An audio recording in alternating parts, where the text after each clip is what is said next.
Yo, what up, y'all? In the next couple minutes, I'm gonna let you guys know what intermittent fasting is, how it can benefit you, and of course, how you can start it right away. Let's get into it. Alright, so what's intermittent fasting? It is just a scheduled plan for you to eat your meals, to keep it simple. So, since it's a form of structuring your meals, just like 6 meals a day, 5 meals a day, there's different versions of this one you could do that you would just drink water or nothing more than 15 calories while you're fasting. This makes it easier for you to just be below maintenance calories levels, which is all you need to start losing some weight, and of course with the resistance training so you can keep muscle, which of course burns more than fat. Well, burns more calories. So during your fasting, you can only get no more than 15 calories. So just black coffee, green tea, water with lemon, water by itself. Sparkling water is fine too. You can get yourself hydrated like that for anybody that likes sparkling water. Now with structuring fasting how you want, there's a couple popular plans out there, but you can eventually follow the hours that you would like. The benefits depending on how long you go for the fast. So there's the 16-8, there's the warrior diet, which is 20 hours off, 4 hours window, eating, 4 hours eating window, excuse me. So there's the 16-8, there's the warrior diet, there's the OMAD, and there's alternate day fastings, and there's variations for all four of those. The warrior diet is 20 hours without eating, 4 hours to eat. The OMAD is 1 meal a day. And that seems simple enough. Some people give themselves a 2-hour window with the OMAD to eat a little more, because you do need to get all the calories in within that window, because you can't just go to 1,100 calories. It's not healthy for you. You still need energy. Your body still needs to move. And by the way, anybody worried about 16 hours being long and you skipping breakfast, the myth has long been busted that you do not need to eat breakfast to lose weight or to have a great day. It is not the most important meal of the day. So pick and choose the structure that you would like around your day, because it's 24 hours. It's all on how you use it. So with keeping your structure in mind, and I know calories in and calories out isn't sexy, neither is brushing your teeth, but we all have to do it, and it's the smart way to do it, trust me. So now knowing the eating windows and how everything works, let me give you an example. If I stopped eating my last meal at 9 p.m., all up until 1 in the afternoon the next day, I don't eat, or I just drink water, and I don't mind a cup of black coffee every once in a while. I don't do it all the time when I fast, but I do like it. And it's especially good if you work out. So with that example, you get your calories in from 1 to 9 p.m. And also if you work overnight, like I said, skipping any meals, there's not a specific meal that your body needs. You can start this at 9 a.m., won't eat until 1 a.m., and then eat overnight if you wanted to, and then till 9 a.m. You will not gain weight. There will not be a difference. As long as you're eating good, nutritious foods that are keeping you full and keeping you away from the other bad foods. And remember, just keep working on your substitutions every week. I'll be here consistently to help out and push it. So now as the hours go up, remember, you have to stay close or do the best you can with eating your servings of vegetables and protein every day, also your healthy fats, because fasting in itself, it just helps reduce the amount of calories you get in, but you still need to give your body what it needs to work to keep burning this weight. Fasting is not magical. It's just an incredible tool. So with the warrior diet, it's just 20 hours off and 4 hours on.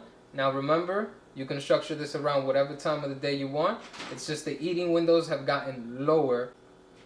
As the hours get smaller and your eating windows get smaller, it becomes more difficult to get the adequate amount of calories you need until your body can work well.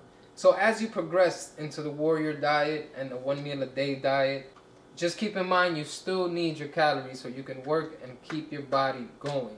This is going to be a long-term consistent thing, please.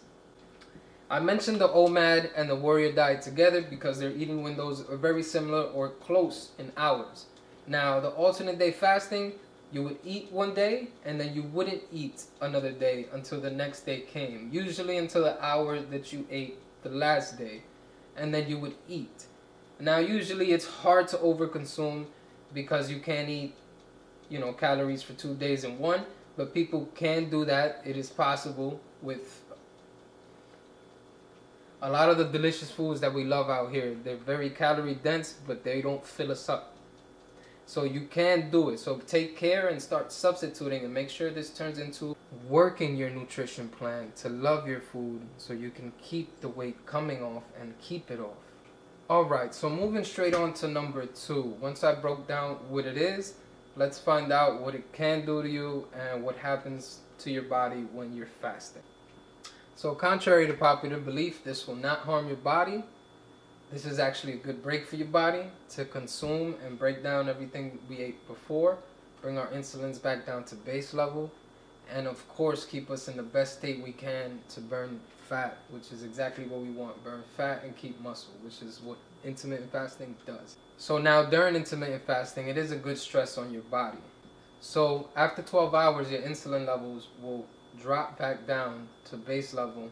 This will help lower insulin resistance and help increase insulin sensitivity, which are all great things to keep us optimal so we can burn off that fat, which overall is better for our blood sugar control.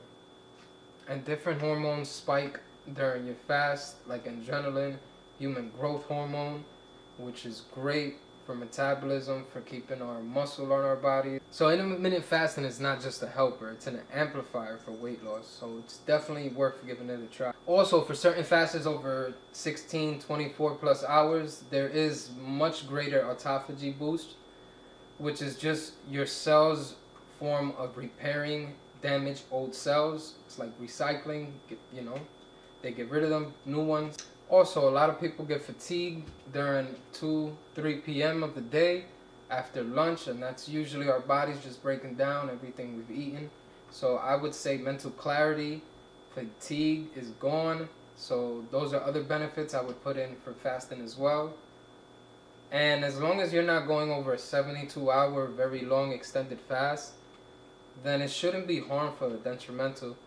And you should definitely be getting in your servings of vegetables and protein and fats when it does come time to eat. Remember that. So with all the hours and all the pros and cons, you know for the most part that it has to fit your schedule. You have to enjoy when it's time to eat, whether it be with your family, whether it be by yourself.